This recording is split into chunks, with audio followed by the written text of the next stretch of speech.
Hello everybody, welcome to the Redmen TV and my match reaction after Liverpool drew 2-2 at Aston Villa. I'm literally just walking away from Villa Park now, as you can probably tell. It's crossed some chaotic roads. I'll have to redo the video because I just had to cross a roundabout which was utter chaos, to be honest. But yeah, we go again. Liverpool, a bit frustrating really.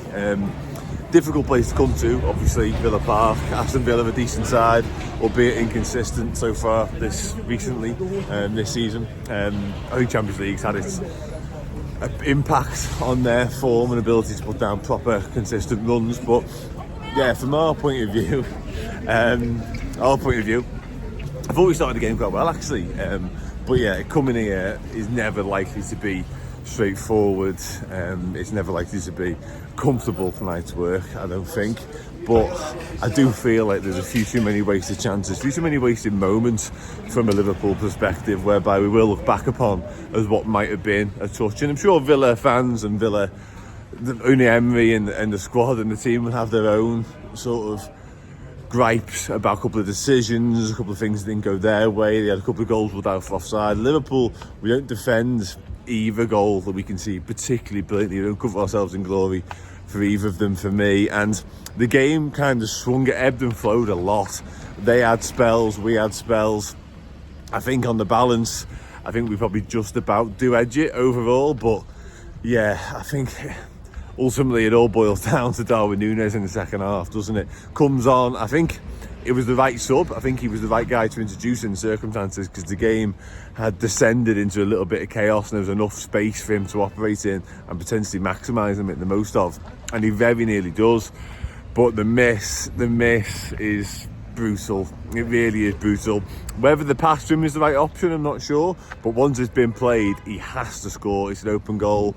The goal's at his mercy. He has to hit the target and he doesn't. He blazes it. And then moments later, it felt like we have another situation, bit of a 2-on-1, and he gets the pass wrong, or he's on a different wavelength. And yeah, he looked like he wanted the ground to swallow him up, to be honest with you. He looked like he wanted the heavens to open and just take him. And I felt like this was in the first sort of like 10 minutes into the introduction. It felt like he's had two nearly moments, disappointing, annoying moments. Is the third going to come for him, and is he going to be the difference maker? Never quite materialised like that. And it never quite materialised for Liverpool in the closing stage. It was definitely Villa that finished the strongest. I mentioned a moment ago, both teams had spells of what felt like sort of actual assertive mojo and situations that could come to something. And Villa, I was not enjoying the final stages of that game. We were clinging on, so much so that they actually had pretty much the last meaningful action of a Daniel Marlin chance.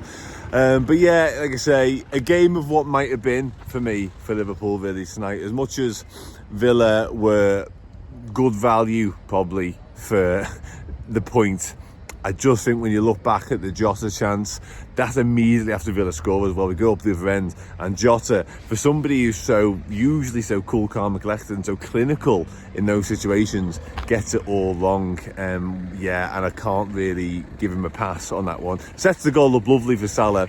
A gift of a goal, by the way. They absolutely just hand possession over to us in the final third, and we capitalise in this instance. The second goal's really well worked, actually. Decent Trent strike. I think it takes a nick on the way through before it ended up in the corner. But yeah, it felt like at that moment, the whole wave, the whole momentum was with us. Obviously, the away end was definitely, and Liverpool players seemed to sense that was it, and could we capitalise and go and grab the game by the scruff of the neck and just run away with it a little bit. And then we kind of just lost our way within that at times too. A couple of wrong decisions, as mentioned, a couple of poorly executed passes or finishes or whatever. The final ball just left a little bit to be desired. Ultimately, it's not the worst point in the world to come to Villa Park and come away, relatively unscathed. Connor Badley going off injured late on was a bit of a blow, a bit of a sickener. Hopefully there's nothing too serious there. He just sat down off the ball as far as I could tell. But yeah, it's an unrelenting little spell of footy this for the Reds. Obviously started last week with Everton, then Wolves, then coming here tonight, then City in the weekend, and then Newcastle.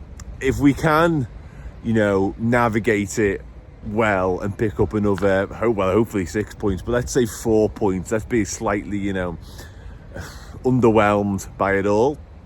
we can still look back on it as being a decent little run of results and a decent little run of fixtures. As much as I was being sort of gung-ho and maybe a bit brash in suggesting that if we win them all, the league's done and dusted, we can put that to bed and concentrate on Europe, because that was true.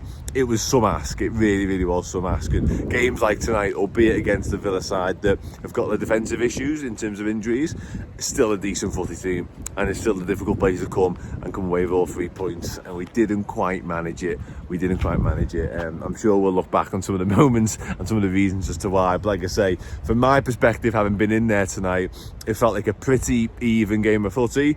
Both teams might feel like they could have nicked it. I definitely feel like we could have nicked it, but at the same time, as I mentioned a minute ago, like, I was panicking in the closing minutes and seconds there, because they finished much the stronger. So yeah, maybe on reflection, I'll take the point and get out of here.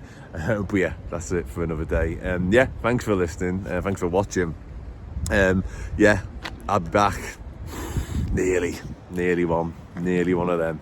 I must admit, just while I'm here, I come here a few years ago when we won it late on as Mane and Robbo. Obviously, I was harbouring ambitions of that being a repeat.